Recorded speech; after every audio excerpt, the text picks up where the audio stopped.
Players missing from training today: Nigerian Timber, Alexander Zinchenko, Thomas Partey, Gabriel and Ricardo Calafiori.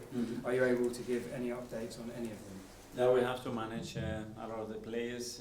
Some of them probably not going to be fit to be able tomorrow. Some of them are still at out, so we have still 24 hours to make those decisions and hopefully the right ones.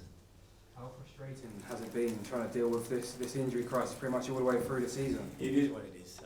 At the end we have to accept the challenge, and there's opportunities for all the players as well to do that.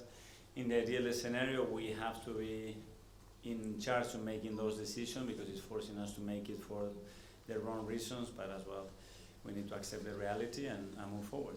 I was going to touch on that. How hard is it to be able to play the football you want to, not being able to have a settled backline pretty much throughout the whole season? Well, I'm really happy the way we are playing, and the good thing is that it's not conditioning the team in such a way that we have to become a different team. So I'm very pleased with that, the way the team is adapting, the way players are making the effort to play in different positions, and hopefully the ideal situation will come up very soon and we can do what we want. Obviously you have a great record from set pieces, and I know you've scored 16 goals in your last 5 games, but do you feel you need to create more chances from open play?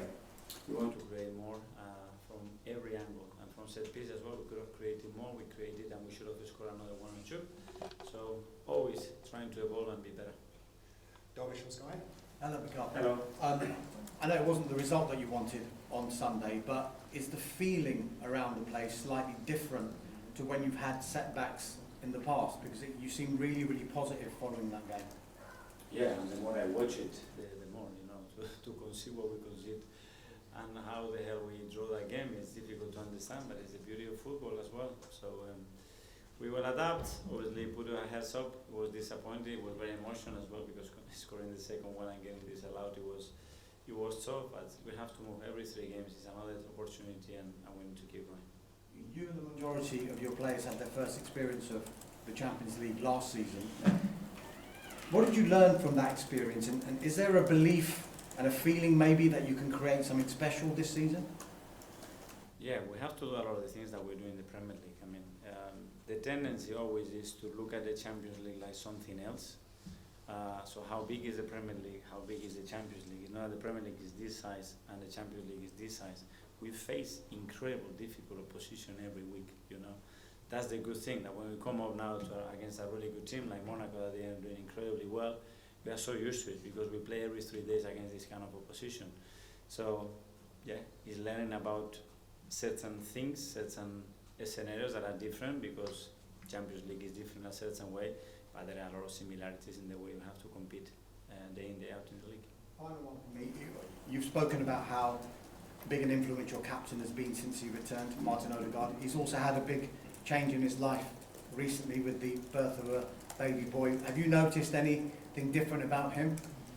That's for him probably to discuss it, but so proud to see them growing in our class, around our people, and making them feel happy, that is the right environment for them to grow as a person, as a football player, as a father in this case, and we are really happy to have this great news in the team.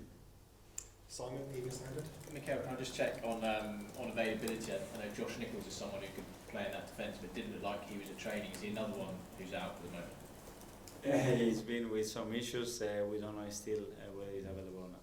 I can ask you about Gabriel Jesus. It's obviously been a difficult run for him. I think it's 1 goal in 31 games. Just how is he emotionally and mentally at the moment? Because it's probably the longest run of his career he's had a period like this. Like strikers, they go on phases, in moments, and that gap is become big. It's true that obviously there happen a lot of things there. There happen injuries, absences, not playing or starting games that much, but his attitude has been really good. It always is, and we're going to try to help him to overcome that situation as quick as possible. There were some reports in Brazil last week that you'd be willing to let him go in January. Is that the case? Yeah, makes sense. Okay, we'll go to Kaya from London. Hi, Mikel. Hi. After the Chelsea game before the international break, the amount of injuries you had, you described it as an absolute nightmare. Are you starting to feel like that all over again with the amount of players missing? I was hoping to improve it, and it did improve, but very quickly after the first game we started to have issues, probably more issues as well, that than we expected. But honestly, the good news is that the team still reacts, plays in the way that we want, become so dominant, and we want to continue to do that regardless of who plays. And I think that belief is within the team, and that's very positive. With so many players potentially missing a fullback, could be an opportunity for Thierry maybe to come back into the team. He's obviously been away and absent for so long. Is he ready to start? Yeah, he is ready, and he's training really well, and he's going to have an opportunity for sure. The way the team is looking at the moment, he's going to do that for that reason, and because he's earned it as well. The way he's behaved, the way he's been with us, because he's willing to do it, and when that happens, you have to give opportunities to those kind of players. Art Athletic. Hi, Mikel. Just on players being unavailable, when you have to make those changes, I know you're quite big on units and how they work. Is that something that's kind of big in your mind when you're having to make those selection decisions? Yeah, because they haven't played together enough, and you have to alter, and you have set some positions in relation to especially the outside play. You have 2, 3, or 0 left-footed sometimes, and that affects in certain ways our dynamics and the way we want to especially attack. But again, we have to adapt, we have to find ways to overcome that and still be very efficient and positive in the way we want to play, and it's been a good challenge. Okay, last two in the live section. We'll go to Phil from PA. Hi, Mikel. Just on the injuries, do you have any understanding as to why it keeps happening? Well, it's a knock-on effect. We have a lot of joint injuries, that are very difficult to predict, to assess. We have some that's been through tackles, for example, that again quite difficult to avoid, and the other ones probably is overload. The amount of minutes that they have to play. The knock-on effect of having 1 or 2 players not available means that you put more stress and more minutes in somebody else, and that's not a good change, because the consequences and the load of other players starts to be too high or much higher than what you want to do. But this is where we are. And I know there's been a lot of focus on Arsenal scoring from set pieces, but are you worried at all that Arsenal aren't scoring enough from open play? No, I don't worry, because when I watch the game again, the situation that we had in open play and what the opposition has created in open play, I don't know if we can do much more than that, especially when I watch Fulham the previous games against the opposition that they've played. And because the set piece is a consequence of what we do in open play and how we do defensively. And it's a phase that is part of that. And you guys, I know that you see it like, this is a piece, this is open play, and I see like this is open play and set pieces. This is all together with the rest out of play. But I respect that a lot. Okay. I don't agree, but I respect it. Nick at the back from Haters.